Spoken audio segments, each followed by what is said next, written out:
In front of me is Samsung Galaxy M56 and today I would like to show you how you can change font style.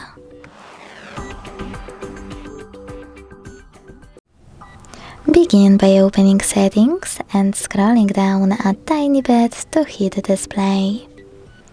Now scroll again to select font size and style. Go into font style section and pick one of those styles by clicking on a perfect one. Then go back. If you wish to try something more interesting, go back to the same settings and hit download fonts. To install perfect one for you, just click on this little icon right next to it, wait for it to be ready and go back to the list. Now apply your new font style by clicking on it here.